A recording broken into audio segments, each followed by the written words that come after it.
Jérémie chapitre 29, versets 10 à 13. Nous pouvons honorer la parole de Dieu en se tenant juste debout pour quelques secondes. En vous ramenant dans ces lieux. Car je connais le projet, l'avenir de l'espérance. Vous m'invoquerez et vous partirez. Vous me prierez et je vous exaucerai. Vous me chercherez et vous me trouverez. Si vous me cherchez de tout votre cœur. Apparemment, tu n'as pas entendu la lecture.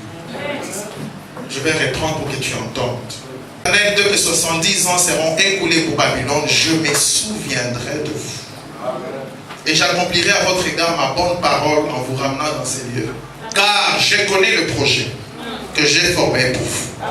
Ce sont des projets de paix et non de malheur. Là, vous allez m'invoquer et vous partirez. Vous me prierez et je vous exaucerai. Vous me chercherez et vous me trouverez. Si vous me cherchez de tout votre cœur. C'est comme ça date de fabrication. Et là, une date obligatoirement. Et là, une fin. 80, elles peuvent être 100, elles peuvent être 6, 7, mais de toutes les façons, elles vont s'écouler. Et quand cette date arrivera à sa fin, moi, l'Éternel, je me souviendrai de vous. Parce que j'ai un plan. Et personne ne connaît ce plan. C'est le plan de paix. Pas de malheur. C'est un plan de bonheur. Pas de malheur. C'est un plan de succès. Pas de toi. Au début de l'année, jusqu'à la fin de l'année. Et dites-vous, je serai avec vous du début jusqu'à la fin. Et vous m'invoquerez et vous partirez. Vous me chercherez et vous me trouverez. La parole de l'Éternel pour vous.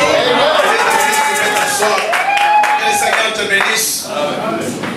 Je juste pendant quelques 30 minutes de parler sur ce texte à bonne parole. J'aimerais dire à quelqu'un, s'il y a quelqu'un qui est esclave de sa parole, c'est Dieu. Et la Bible dit que quand Dieu envoie sa parole, il se rassure que sa parole ne rentre pas chez lui sans avoir accompli la mission pour laquelle elle a été envoyée. I want to tell someone that il arrive et elle opère la mission pour laquelle elle a été envoyée. Mais il y a une spécialité dans ce texte. Il dit, je vais faire ces choses car je connais. Dis à ton prochain, Dieu connaît. Qu'est-ce que Dieu connaît? Il dit, je connais le projet que j'ai formé. Avant que je cite ce projet, je vais d'abord vous dire que Dieu connaît le projet. En anglais, on dit, il connaît le projet. J'ai remarqué quelque chose ici en Afrique du Sud. Pour ceux qui sont déjà en Afrique du Sud. J'ai vu, je ne sais pas, c'est une pancarte avec une belle photo de maison dans un terrain vide. Qui a déjà remarqué ça? Un terrain vide. Mais il y a le pancarte avec de belles photos de flat. Et on a écrit sold. Je me suis dit non, peut-être c'est un mensonge. Je suis allé poser la question. J'ai dit, how come that the house is not built yet, but it's sold? L'un des constructeurs m'a dit non, le problème c'est que on a déjà acheté le plan. C'est-à-dire les gens ont vu le plan. Ils ont apprécié le plan. Ils ont versé des millions sur le plan. Why the house is not built yet? Can you imagine how can someone trust a plan written by a human being? How can someone pay billions of money and dollars and rand sur une photo? Ces flags-là sont déjà vendus. Même si tu vas là-bas, tu ne trouveras pas. Parce que les gens ont fait confiance à un plan. J'ai vu une maison être détruite et rebâtie dans quelques semaines. Comment tu peux faire ça? Il dit parce que j'ai des plans. Il dit parce que j'ai des plans. Celui qui a le plan, il a le contrôle. Celui qui a le plan, il a l'information de la chose. Celui qui a le plan, il a le futur de la chose. Celui qui a le plan, il connaît où va se localiser les fenêtres de la chose. Parce qu'il a le plan. Et je vais dire à quelqu'un que quelqu'un a le plan de ta vie. Et heureusement pour toi, ce plan n'est pas sur un papier. Parce que si ce plan était sur papier, on pouvait le voler. Le ville a eu une souka. Si ce plan était dans un coffre-fort, on pouvait triquer, payer beaucoup d'argent pour qu'on aille voler le plan de ta vie. Mais la Bible me dit que le Seigneur a nos lendemains entre ses mains. C'est-à-dire que le plan de ta vie n'est pas entre les mains de tes parents. Alors je dis à quelqu'un que le plan de ta vie n'est pas entre les mains de tes parents. Il y a quelqu'un qui est stressé et dit que mes parents n'ont pas encore dit quelque chose. Que le plan de ta vie n'est pas entre les mains de tes parents. Je vais encore ajouter, même pas entre les mains de maman bénie. J'aimerais te dire que le plan de ta vie n'est pas entre les mains de tes parents. Il dit, je connais le projet. Dans Genèse chapitre 1, Dieu parle au pluriel. Il dit, créons l'homme à notre image. But when it comes to the project of your life, Dieu ne parle pas au pluriel.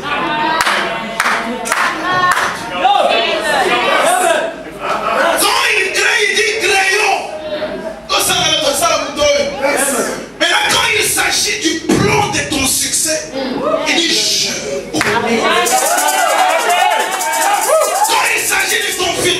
Dieu s'approprie les plans. Il dit pour ceux qui n'ont vu, nous connaissons. Fouille tes copines. Pas aujourd'hui. Il dit mais comment elle est en train de réussir? Comment elle est en train de s'en sortir? Ton détruire, Dieu va le permettre qu'il détruise ton corps. Mais ils ne vont jamais détruire les plans de Dieu. Jamais. Jamais. Parce que ce plan n'est pas sur un papier. Ce plan est dans le cœur de Dieu. J'ai entendu un homme de Dieu dire, pour t'avoir, il faut avoir Jésus. Détruire Jésus, détruire le Saint-Esprit, détruire Dieu et te faire sortir. Mais c'est impossible. On ne peut pas toucher au Saint-Esprit. On ne peut pas toucher à Jésus. On ne peut pas toucher au Père. Donc tu es entre les mains de Dieu. Tu te poses la question, comment est-ce que l'année va commencer, elle va finir? Non, je m'avais te rassurer que l'année, elle est en train de finir. Et une autre va commencer. Et ce qui va se passer, c'est que tu seras en train de marcher sur le plan. Sur le plan. Sur le plan. Et ce plan est déjà écrit. Ce plan est déjà dessiné. Il dit, je connais le projet que j'ai formé pour vous. Est-ce que ça peut te rassurer? That you will make it. Est-ce que ça peut te rassurer que tu vas t'en sortir? Parce qu'il y a quelqu'un qui connaît le projet. Et dans ce projet, il commence à citer. Il dit, le projet que j'ai, c'est le projet de paix. Ma prière pour toi, c'est que le Seigneur te donne la paix. Amen. Tu n'as pas entendu ce que j'ai dit. Ma prière, c'est que le Seigneur te donne la paix. Amen. L'une des choses que le diable combat dans la vie de quelqu'un, c'est les l'ôter, la paix et la joie. One of the things that the devil is fighting against us in our lives is to take off our peace, our joy. But the Lord has decided to restore your peace. Amen. Est-ce que je parle à quelqu'un? Le Seigneur a décidé de le faire. L'une des choses que le diable fait, c'est de ôter le psaume dans ta bouche et les remplacer avec des lamentations. Or, toi, tu as appelé à écrire beaucoup de psaumes et moins de lamentations. Mais le diable, il s'arrange through many situations in our lives. Doter l'élément qu'on appelle la paix, shalom. Mais écoutez ce que Dieu dit. Il dit, je vous donne ma paix, pas comme le monde. Pas comme le monde. Je viens d'un pays où on fait confiance à l'ONU. On dit que l'ONU va nous donner la paix. Mais depuis que l'ONU est dans mon pays, ce que je vois là, c'est autre chose. Et j'ai compris que la paix ne viendra jamais de l'ONU. Mais la paix vient de l'Éternel. Je vis quelqu'un se précipiter dans un shop faire des lay-by pour acheter les lits. Il achète les lits, mais il n'a pas de sommeil.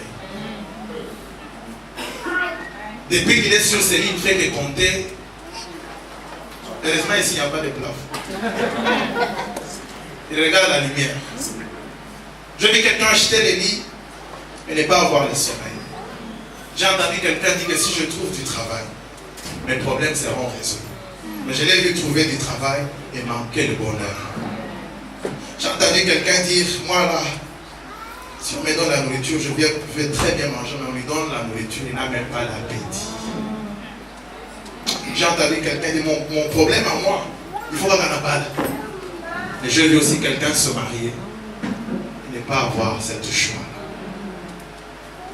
J'ai entendu un autre dire, moi si j'ai seulement la ID vert, si j'ai seulement les ID verts, tous mes problèmes seront résolus. Et j'ai vu quelqu'un avec un ID vert dormir sur la route, asking me for 2 red please. Alors quand j'ai examiné toutes ces choses, j'ai dit, il y a quelque chose qui manque. C'est la paix. Il n'y a que Dieu qui peut le donner. Je vais t'expliquer que le voyage que tu commences maintenant en 2018, commence avec un élément capital. La paix. La paix. Les gens vont se dire, c'est comme si toi là on te paye 20 000. On ne me paye pas 20 000, on me paye 2 000. Mais avec la paix. Les gens vont se dire, apparemment toi là, tu as déjà 4 ans. Non, je n'ai pas 4 ans. Vous n'en avez déjà 3 mois renouvelables. Mais j'ai la paix. Et il n'y a que Dieu qui peut nous donner la paix. C'est pourquoi ce soir, le Seigneur a décidé de faire quelque chose. Dans son projet, il commence avec la paix. Amen. Commence avec la paix. Amen. Commence avec la paix. Jésus dit, venez à moi, vous tous qui êtes fatigués et chargés. Moi, je vous donnerai du repos. Amen. Le Seigneur a décidé de te donner le repos. Amen. On ne peut se reposer que quand on est en paix. Amen. Que le Seigneur te donne la paix. Amen. Non, tu n'as pas entendu ce que je disais, que le Seigneur te donne la paix. Amen. Papa Mike a lu un texte ici. Philippiens chapitre 4. Papa, j'espère que tu l'as par cœur. Si tu n'as pas par cœur, moi je l'ai par cœur. Lisons ensemble. Philippiens chapitre 4, verset 6. La Bible dit, ne vous inquiétez donc de rien. Non, la Bible n'a pas dit de vous inquiéter pour le règne. Il a dit à l'exception de rien. Il dit, ne vous inquiétez donc de rien. Mais en toutes choses, il nous donne maintenant la piste de solution. Il dit, c'est vrai, si je vous dis ne vous inquiétez donc de rien, il y aura des choses qui vont vous troubler, de toutes les façons vous allez vous inquiéter. Alors je vous donne déjà les pistes de solution. Quand l'inquiétude viendra, en toutes choses, faites connaître vos besoins, pasteur. Non. Il dit, faites donc connaître vos besoins au gouvernement. Appelez les convois et dites-les à vos problèmes. Mais il dit, faites donc connaître vos besoins à Dieu. Par de prières, des supplications et des actions de grâce. Les trois doivent marcher ensemble. Amen. Par de prières, des supplications et des actions de grâce. Le verset ne s'arrête pas. Qui a lu ce verset? Qui peut compléter ce verset? Il ne s'arrête pas là. Qu'est-ce que le verset dit? Pourquoi le baron a la vivacité?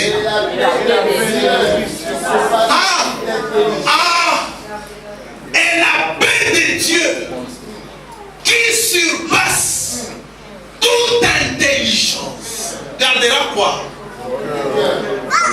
Que Dieu vous donne la paix qui va garder vos cœurs. Que Dieu vous donne la paix qui va surpasser l'entendement.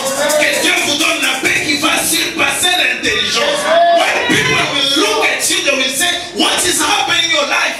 Oui, la paix de Dieu garde mon cœur. Ça, c'est ce que Dieu peut faire. J'aime ce verset. Et le deuxième projet, il dit, ce n'est pas un projet de te faire du mal. Je m'arrête de dire que tout ce que le Seigneur est en train d'orchestrer dans ta vie, ce n'est pas pour te faire du mal. Même si le mal arrive, la Bible dit que le malheur atteint souvent les justes. Et ça ne s'arrête pas là. Mais l'Éternel fait quoi? Toujours. Toujours. C'est-à-dire que ça va toujours arriver et ça va toujours être délivré. Il dit, ce n'est pas un projet de vous faire du mal. Et la troisième chose, il dit, le plan que j'ai pour vous is to give you a future. To give you a future. La seule chose que les gens ne peuvent pas définir, c'est ton futur. People can judge you based on your past and your present time. Amen. People can criticize you based on what they knew and what they know. But for the future, no one is guilty. Amen. Amen. Les gens se moquent de toi basé sur ton passé. Where you coming from? Some are criticizing you based on what they are seeing right now. Mais il y a un domaine qu'ils ne peuvent jamais comprendre. C'est ton futur. Amen. Est-ce que tu as entendu? Amen, papa. Ton futur, personne ne connaît. Et c'est ça les cadeaux que Dieu te donne. Il dit, je te donne la paix, rien ne va te faire mal, je te donne aussi un futur. Laisse les gens te critiquer. Parce qu'ils se basent sur ton passé. Laisse les gens se moquer de toi. Parce qu'ils se basent sur ce qu'ils voient eux. Mais personne ne peut dire ce que le lendemain te réserve. Ça, c'est le domaine de Dieu. Et dans la promesse qu'il te fait ce soir, il dit, je te donne un futur. Dieu te donne un futur. Quand Dieu te donne un futur, il veut dire en d'autres termes que tu ne mourras pas. Vous voulez mourir? J'ai dit que vous n'allez pas mourir. Parce qu'on ne peut pas donner un futur à quelqu'un qui part. C'est-à-dire, quand Dieu te donne un futur, il est en train de rassurer tes lendemains. C'est là où David va se précipiter pour dire, moi là je ne mourrai pas. Je vivrai et je proclamerai les œuvres de l'Éternel. Parce qu'il a donné la garantie d'un futur. Le Seigneur va te donner un futur. Amen. Je dis que le Seigneur va te donner un futur. Amen. Et quand le Seigneur donne un futur, ce n'est pas un futur qui tremble. C'est un futur stable. Parce que lui-même, il a le plan de ton futur. Le Seigneur te donne un futur. Tu peux m'exposer basé sur mon passé. You can make a fun my life based on my present time. But when it comes to my future, it's a mystery. J'aimerais dire à quelqu'un que ce qui va se passer à partir de demain, le 1er janvier, c'est un mystère. Personne ne connaît. Mais le Seigneur te garantit que je te donne un futur. Il y a des choses qui t'ont fait pleurer, qui t'ont fait gémir, qui ont amené tant de questions dans ta vie. Mais le Seigneur dit non, don't worry. I will give you a peace. Rien ne va te faire mal et je vais te garantir l'avenir. Te donner l'avenir. Et la quatrième chose, il dit, finalement vous m'invoquerez et vous partirez. J'ai appris une chose, que quand nous invoquons Dieu, il y a un mouvement qui doit se faire. Tu ne peux pas invoquer Dieu et rester sur place. Tu ne peux pas invoquer Dieu et revoir les mêmes choses. Tu ne peux pas invoquer Dieu et faire face aux mêmes problèmes. Whenever we call upon the name of the Lord, something has to happen. Il dit, vous m'invoquerez et vous partirez. Vous prierez et je vous exaucerai. Je vous ai parlé de Genèse chapitre 30. La Bible dit, le Seigneur se souvint de Rachel. Il exauça. Il la rendit féconde. Être fécond, c'est la capacité de donner vie. Être fécond, c'est la capacité de créer. Quand le Seigneur se souviendra de toi, il te donnera la capacité de faire de nouvelles choses. Je parlais à un frère hier, je disais, dans chaque être vivant, il y a le DNA qui est unique. C'est-à-dire qu'il n'y aura pas une photocopie de toi. Tu es avec moi? Alors, quand Dieu te rend fécond, c'est-à-dire qu'il te donne la capacité de faire des choses qui seront uniques, qui ne peuvent pas être reproduites par quelqu'un d'autre. Amen. Quand Dieu se souvient de toi, il t'exauce. Mais il te donne aussi la capacité de créer quelque chose qui n'a jamais existé. J'ai choqué les gens au bon mot. J'appelle ça choquement. Je leur ai dit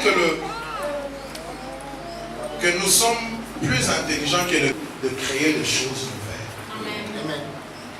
Je leur ai dit qu'en vous, Dieu a mis la capacité de faire des choses qui n'ont jamais existé ailleurs. Yes. J'aimerais qu'en cette année 2018, que tu fasses des choses que les autres n'ont pas encore fait. Amen. Amen. Un frère m'a amené le projet de business. J'ai dit, mon frère, si ce projet a déjà existé ailleurs, cancel.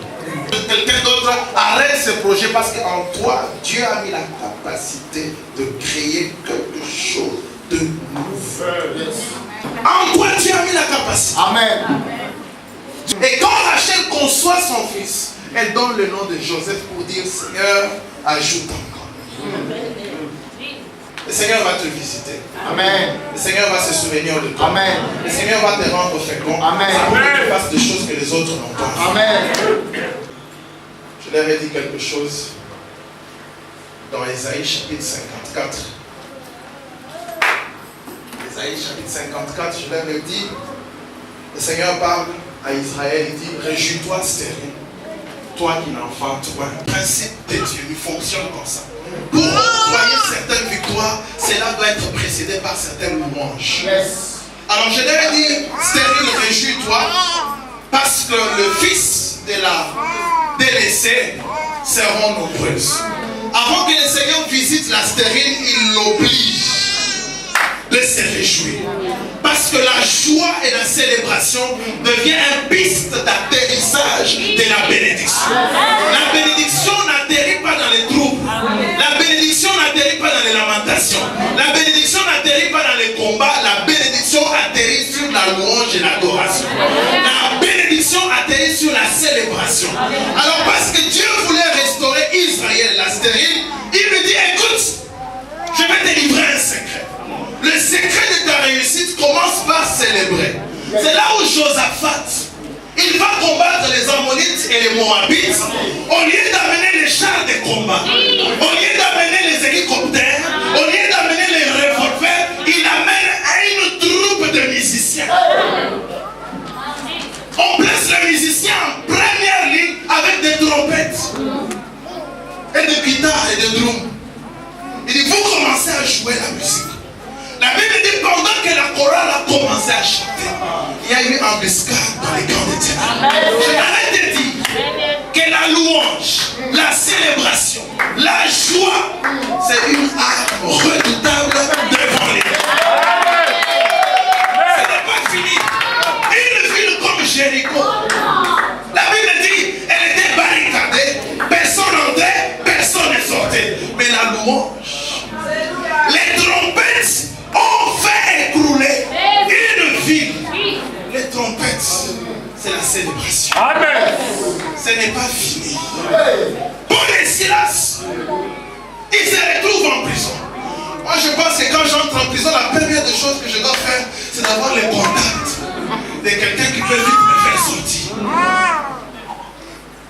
Ah oui, ça le manque. Ah oui, c'est la bagatelle. Côté au côté. Au milieu, 20 jours. Mais au Congo, on peut te dire 10 ans et puis demain tu es dehors. Il suffit de faire lancer un coup de fil. Maintenant, Paul et Silas, ils ne lancent pas un coup de fil. La Bible dit, on avait décidé de les exécuter demain. Mais la veille de leur exécution, ils décident de louer le Seigneur. Pendant qu'ils étaient dans la difficulté, ils décident de commencer à célébrer le nom de Jésus. Je pense qu'ils chantaient ce cantique. Yesu azaliawa, Yesu azaliawa, Yesu azaliawa, nabiso. Yesu azaliawa, Yesu azaliawa, Yesu azaliawa, nabiso. Wana Yesu azana babote azana lona. Azana lona. Alubise ko baso yembe za témoignage. Qui nazana babo. Maintenant, il y a un verset qui m'encourage, qui me dit, Dieu siège au milieu de la louange, l'adoration de saint. Alors il entend qu'il y a un mouvement qui se passe dans une prison. Et Dieu décide de libérer le ciel. Aller visiter aussi Pierre et Silas. Alors comme la prison ne peut pas contenir un Dieu, la prison ne peut pas contenir un Dieu. Comme la prison ne peut pas contenir un Dieu, le Dieu décide de descendre en prison. La prison est aussi obligée de laisser la place. C'est alors que Dieu descend dans la prison, là il y avait Pierre et Silas. La Bible dit que les portes de la prison trembla et s'ouvrirent. C'était la délivrance des serviteurs de Dieu. Amen. Stérile, réjouis-toi. Commence à célébrer avant que les choses arrivent. Commence à louer avant que les choses arrivent. Commence à glorifier avant que les choses arrivent. Commence à témoigner avant que les choses arrivent. La seule piste de bénédiction, c'est la louange, c'est la célébration. Que personne ne t'empêche de louer Dieu. Que personne ne t'empêche de célébrer Dieu. Que personne ne t'empêche de glorifier le nom de Jésus.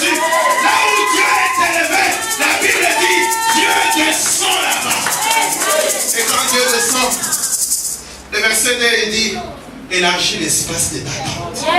Pourquoi Dieu est en train de dire à la stérile d'élargir l'espace de la tente? Non, parce que le bénédiction que Dieu va amener à la stérile. Parce que les bénédictions que Dieu va amener à la stérile.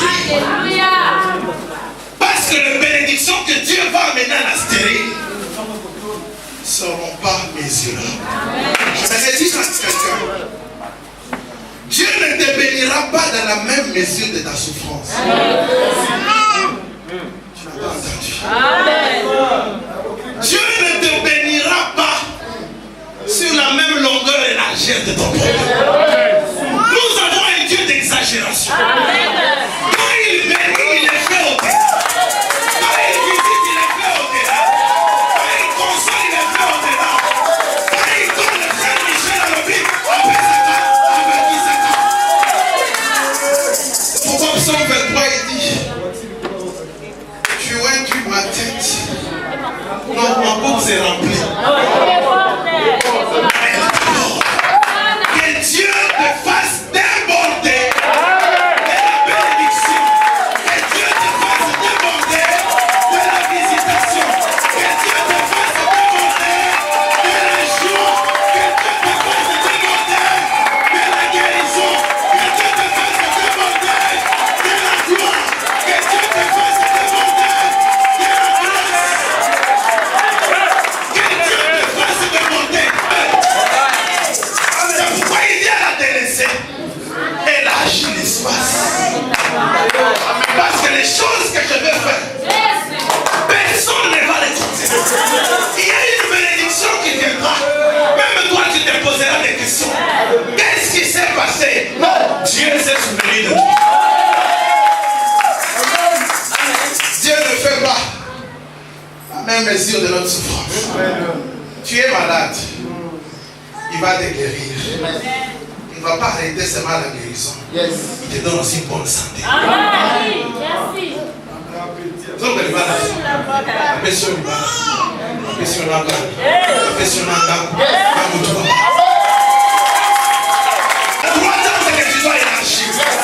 Le premier espace que tu dois élargir, élargis l'espace de ton cœur. Que ton cœur devienne large à supporter les gens. Que ton cœur devienne large à accepter même les critiques. Que ton cœur devienne large à aimer même tes ennemis. La Bible dit dans Proverbe 3, 23, garde ton cœur plus que toute chose.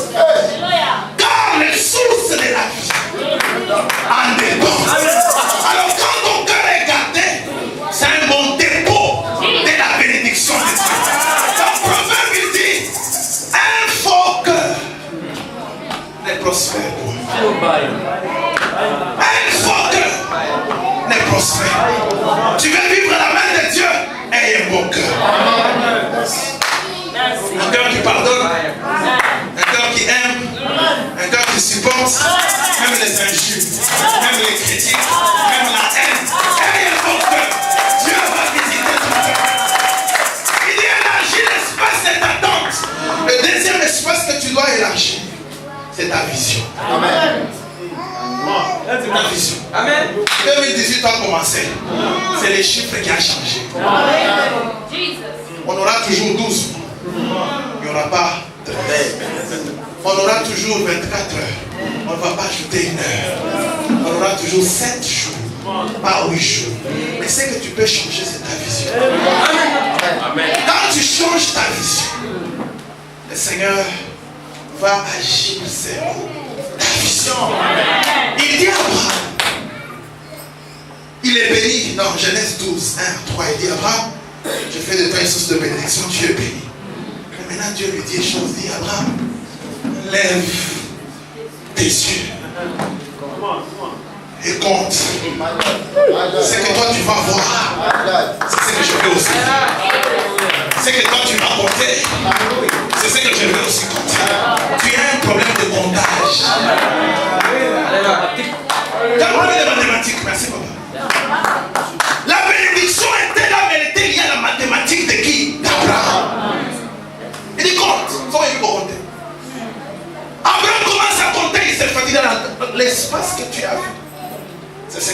te donner. Il promet au peuple d'Israël d'hériter Canaan. Il dit, je vous sors, vous allez hériter Canaan. Canaan n'était pas une option. Canaan était une promesse. Ça, c'est votre droit. Au souffrir, il peut permis. Au moins, il peut pas se mettre. Quand ça m'a décidé à faire le nini, à pas mon nom. Ça peut se faire le nini, Canaan. Mais beaucoup de secondes à Canaan. J'ai dit non, non, non. J'ai dit à un frère, j'ai dit à l'église ce matin, parfois quand Dieu nous promet des choses, il m'a repéré à ce tout cas.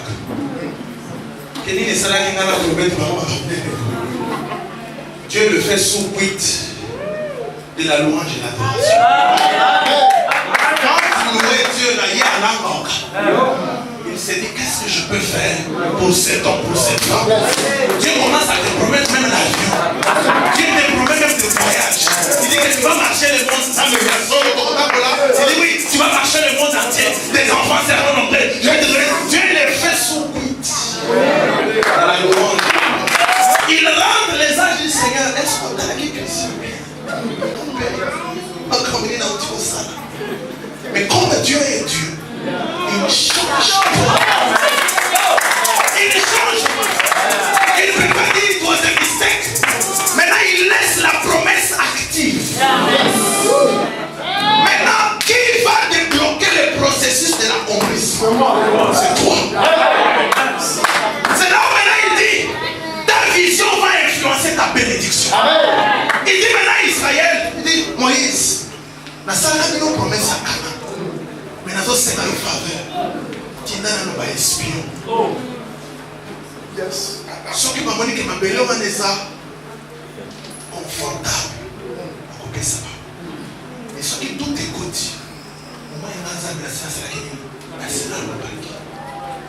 c'est là où Moïse va maintenant envoyer les 12. Quand les 12 vont partir, ils ramènent le rapport. Écoutez le rapport de 10 personnes. Nous sommes allés là-bas. Hein? C'est une ville des géants. Des géants, ils peuvent nous bouffer. Moïse, Dieu a géant. Il faut voir ce que nous avons vu à Canaan. Une ville qui consomme même ses habitants. Et nous étions à nos propres yeux, à leurs propres yeux, comme des sauterelles. C'est vrai, ils étaient des sauterelles. Parce que la spécialité des sauterelles, c'est d'avoir des jambes fortes, mais de bras faibles. Une sauterelle peut sauter dans la bénédiction, mais une sauterelle ne peut pas maintenir la bénédiction. Toi, ne sois pas une sauterelle. Ne sois pas en train de sauter de bénédiction en bénédiction. Sois quelqu'un qui peut maintenir la bénédiction. La ville est habitable. Si Dieu est avec nous, si Dieu est avec nous, donc on peut avoir accès dans cette ville. J'aimerais dire à quelqu'un que Dieu n'est pas le Dieu de la majorité. Je ne parle pas de Kabila. Je dis que Dieu n'est pas le Dieu de la majorité. Il est le Dieu aussi de la minorité. Parce que la majorité a dit que c'est impossible. Et la minorité a dit c'est possible. Et s'il est avec Dieu, les choses vont marcher. Deux personnes vont dire, écoute, Moïse, we can make it. Et le Seigneur leur a donné des promesses. Ça dépendait de leur vision. Élargis l'espace de ta vision.